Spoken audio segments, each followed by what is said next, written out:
ये मनीष और विशाखा की, जो एक दूसरे से बहुत प्यार करते थे। मगर मनीष की माँ शीला देवी ने अपनी सहेली को जुबान दे रखी थी कि वो अपने बेटे मनीष की शादी उसकी बेटी मीना से ही कराएगी। मीना और मनीष बचपन के दोस्त थे। मीना बचपन से ही मनीष को बहुत चाहती थी, मगर मनीष मीना को सिर्फ अपनी एक अच्छी दोस्त मानता था। एक रोज की बात है, मनीष की माँ शीला देवी मनीष से कहती है, बेटा मनीष, अब तो तेरी सरकारी दफ्तर में नौकरी भी लग गई है। अरे अब तो मीना से शादी करने के लिए हाँ कर दे। और तू तो जानता है ना कि मैंने मीना की माँ को जुबान दे रखी है कि मैं मीना की शादी तुझसे ही कराऊंगी। माँ, आपको पता है ना कि मैं मीना से प्यार नहीं करता, तो फिर आप बार बार मीना से शादी करने की जिद क्यों करती हो? खैर, मुझे ऑफिस के लिए लेट हो रहा है, इसलिए मैं तो चला ऑफिस। मनीष ऑफिस जाने से पहले विशाखा के घर जाता है और विशाखा से बोलता है, विशाखा, माँ रोज रोज मेरी शादी मीना से कराने के लिए पीछे पड़ी रहती है, इसलिए मैंने सोच लिया है कि हम दोनों आज ही मंदिर जाकर शादी कर लेते हैं। मनीष, तुम तो जानते हो कि मेरे पिताजी एक मजदूर हैं। उनके पास मेरी शादी करने के लिए बिल्कुल भी पैसे नहीं है। और अगर तुम्हारी माँ ने मुझे बहू के रूप में स्वीकार नहीं किया तो? विशाखा, तुम इन सबकी चिंता मत करो, बस शादी के लिए हाँ कर दो। फिर मनीष विशाखा और उसके पिता को मंदिर ले जाता है, जहाँ वे दोनों शादी कर लेते हैं। मनीष शादी करके विशाखा को अपने साथ अपने घर ले आता है। मनीष, तूने इस विशाखा से शादी कर ली, अब मैं अपनी सहेली को क्या जवाब दूंगी और मीना से कैसे आंखें मिला पाऊंगी? बेटा, ये तूने सही नहीं किया। माँ, मुझे माफ कर दो, मैं मीना से नहीं बल्कि विशाखा से प्यार करता हूँ, इसलिए मैंने उससे मंदिर में शादी कर ली। और अगर मैं ऐसा नहीं करता तो आप मेरी मीना से शादी करा देती। और वैसे भी मीना बहुत समझदार लड़की है, आप उसे समझाओगी तो वो सब समझ जाएगी।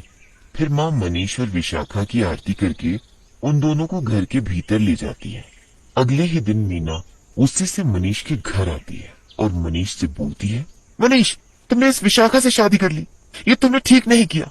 और माँ, आपने तो मेरी माँ को जुबान दी थी ना कि आप मनीष की शादी मुझसे कराओगी, मगर आप तो एक नंबर की झूठी निकली। मीना बेटी, मेरी बात तो सुन। मुझे किसी की कोई बात नहीं सुननी। आप सबने मेरे साथ धोखा किया है। देखना, आप सभी को मेरी बद्दुआ लगेगी, हाय लगेगी मेरी। ऐसे बोलकर मीना वहाँ से चली जाती है। फिर कुछ दिनों तक सब कुछ सही चल रहा होता है। बहू के आ जाने से अब शीला देवी को घर के काम से छुटकारा मिल गया था। वे घर का सभी काम अपनी बहू विशाखा से ही कराती थी। एक रोज मनीष विशाखा को अपने साथ बाहर घुमाने के लिए ले जा रहा होता है कि तभी रास्ते में उन्हें मीना मिल जाती है। मनीष, मैं तुमसे बहुत प्यार करती थी, फिर भी तुमने मेरे साथ शादी क्यों नहीं की? देखना, तुम कभी खुश नहीं रहोगे और न ही तुम्हारी पत्नी और माँ। सभी को मेरी बद्दुआ लगेगी, बद्दुआ। ऐसा बोलकर मीना रोते हुए वहाँ से चली जाती है। मनीष, मुझे तो मीना की बातों से बहुत डर लगने लगा है।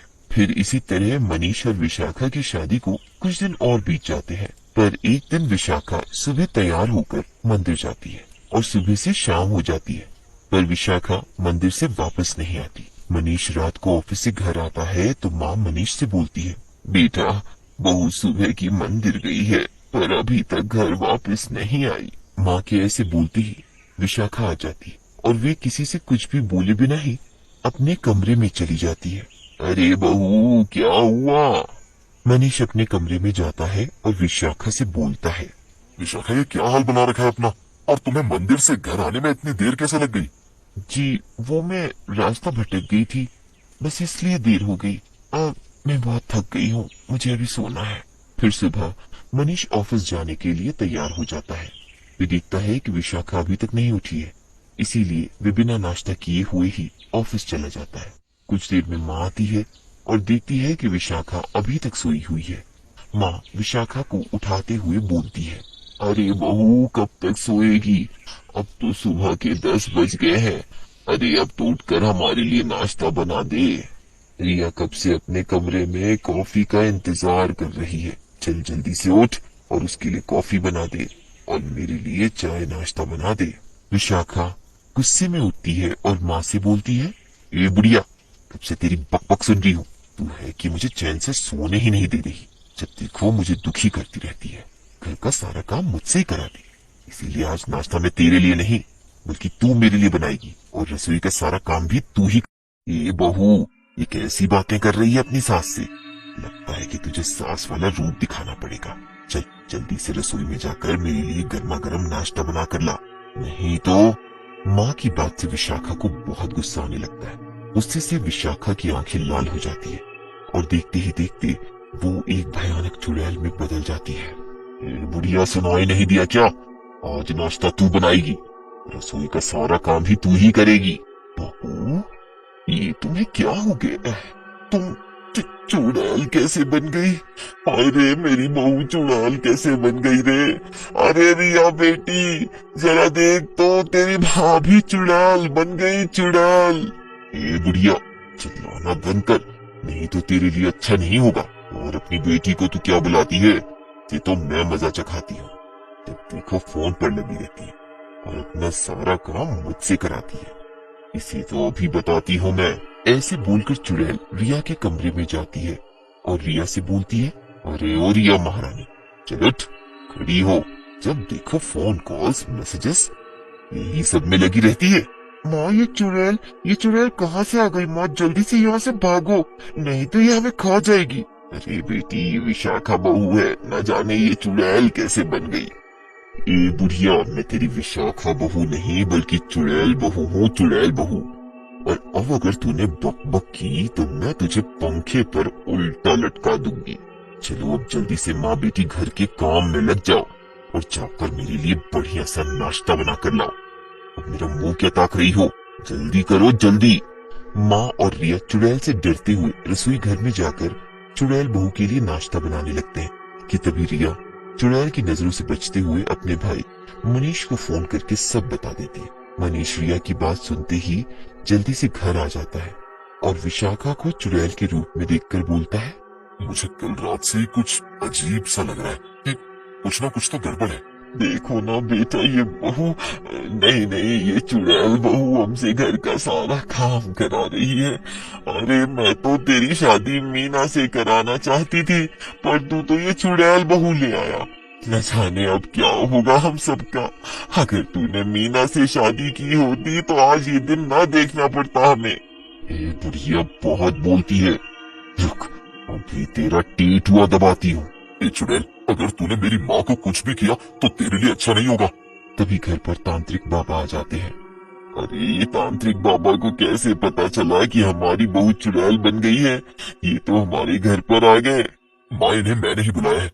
जब से विशाखा मंदिर से लौटी है तब से मुझे वो कुछ बदली लगी, और जब रिया ने फोन पर बताया तो मेरा शक यकीन में बदल गया कि विशाखा पर एक चुड़ैल का साया है।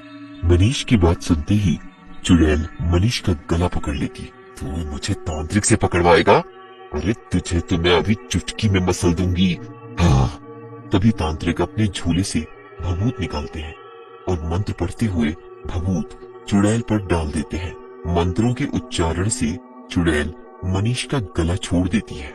ए चुड़ैल, तू इस लड़की का शरीर छोड़ती है या मैं तुझे अपनी बोतल में कैद कर लूं? नहीं, मुझे फिर से बोतल में कैद नहीं होना, मगर मैं इस लड़की का शरीर भी नहीं छोड़ सकती। आखिर इसने तेरा क्या बिगाड़ा है जो तू इसका शरीर नहीं छोड़ सकती? बता, नहीं तो मैं तुझे अपने मंत्रों की शक्ति से अभी बोतल में कैद कर लेता हूँ।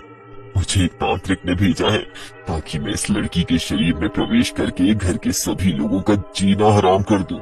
तांत्रिक चुड़ैल पर भभूत डालते हुए बोलता है। मगर कोई तांत्रिक ऐसा क्यों करेगा? चुड़ैल भभूत के कारण जोर से चिल्लाने लगती है। नहीं, मैं वो सब नहीं जानती, पर हाँ इतना जरूर जानती हूँ कि एक मीना नाम की लड़की ने उस तांत्रिक को ऐसा करने को कहा था, और इसके बदले उस लड़की ने उस तांत्रिक को बहुत सारा सोना दिया था। अब तो मैंने सब कुछ सच बता दिया है।